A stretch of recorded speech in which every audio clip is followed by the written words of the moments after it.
Mheshimiwa Makamu wa Pili wa Rais, kwa niaba ya Waziri wa Ujenzi na Uchukuzi, nachukua fursa hii kukushukuru sana wewe binafsi pamoja na kipekee kumshukuru Rais wa Zanzibar na Mwenyekiti wa Baraza la Mapinduzi.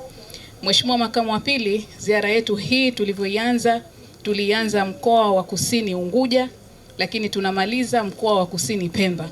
Lakini pia tulianza na kutembelea mradi wa barabara vile mkoa wa Kusini Unguja katika eneo la Muyuni, lakini pia tunamaliza vile kutembelea mradi wa barabara katika mkoa huu wa Kusini.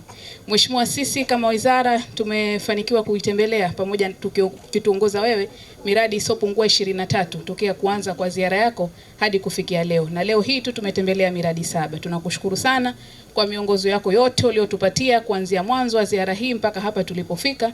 Sisi siku zote wizara hatulali kwa ajili ya kusimamia hii miradi, lakini hii ziara yako imezidi kutufanya tusilale zaidi kwa ajili ya kufikiria yale maelekezo na miongozo ambayo umetupatia.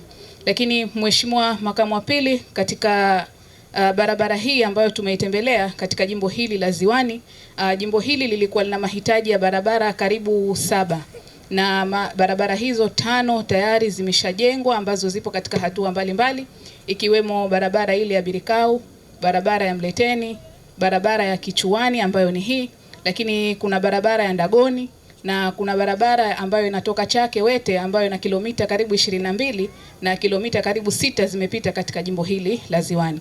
Na mahitaji yamebakia karibu barabara 2 tu ambazo ni barabara ya Pembeni pamoja na Michungwani. Na kwa maelekezo yenu viongozi wetu wakuu, tunaamini kwamba ndani ya muda mfupi barabara hizo tutakwenda kuzikamilisha ndani ya jimbo hili la Ziwani. Lakini Mheshimiwa Makamu wa Pili wa Rais, pia nichukue fursa hii kuambia wananchi wa jimbo hili la Ziwani pamoja na kutoa taarifa kwamba tunafahamu kuna changamoto ambayo ilijitokeza, changamoto ya fidia, na kulikuwa na nyumba takriban 39 ambazo zilihitajika kulipwa fidia. Ripoti ya mthamini tayari imeshakamilika na ipo Wizara ya Fedha, na muda wote kuanzia hivi sasa wananchi hao watapatiwa fidia zao. Lakini Mheshimiwa Makamu wa Pili, kwa vile serikali inaendelea na utaratibu huu wa kujenga miradi mikubwa ya kimkakati, basi pia kwa ruhusa yako naomba nichukue fursa hii kuwaomba wananchi ambapo itatokezea hii miradi basi tuwe wavumilivu, kwa sababu serikali hii ambayo inaongozwa chini ya rais wetu Dr. Hussein Ali Mwinyi pamoja na mshauri wake mkuu ambaye ni Makamu wa Pili wa Rais haina dhamira hata siku moja ya kumdhulumu mtu yoyote katika suala la ambapo atakuwa anahitaji katika suala la fidia au suala ambalo kutakuwa kuna haki yake. Haina dhamira hiyo, isipokuwa tu kuna taratibu ambazo tunatakiwa tuzifuate ili tukamilishe na fidia zile zilipwe. Lakini tunakuhakikishia Mheshimiwa, baada ya muda mfupi tutakamilisha hilo. Lakini kwa vile leo ni siku ya mwisho, Mheshimiwa, tunashukuru sana sisi Wizara ya Ujenzi na Uchukuzi kwa sababu tunasema tumebahatika. Tumekuwa tuna miradi mingi mikubwa ya kimkakati. Mimi binafsi nasema tokea kuhulukiwa kwangu kuna vitu ndo kwanza nivione katika kipindi hichi cha Dr. Hussein Ali Mwinyi.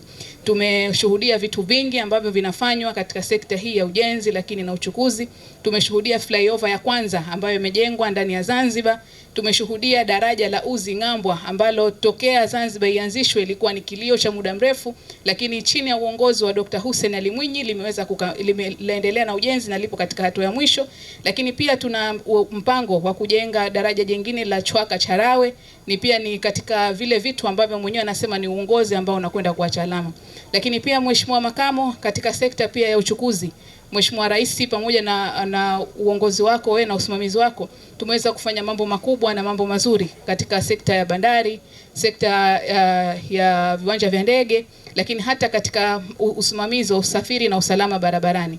Na hata kodi pia zimeweza kuimarika na kuongezeka kwa kiwango kikubwa pamoja na uwekezaji, na siri kubwa ni kuimarika kwa miundombinu ambayo hii inafanyika chini ya uongozi thabiti wa rais wetu Dr. Hussein Ali Mwinyi pamoja na wewe ukiwa kama mshauri wake mkuu.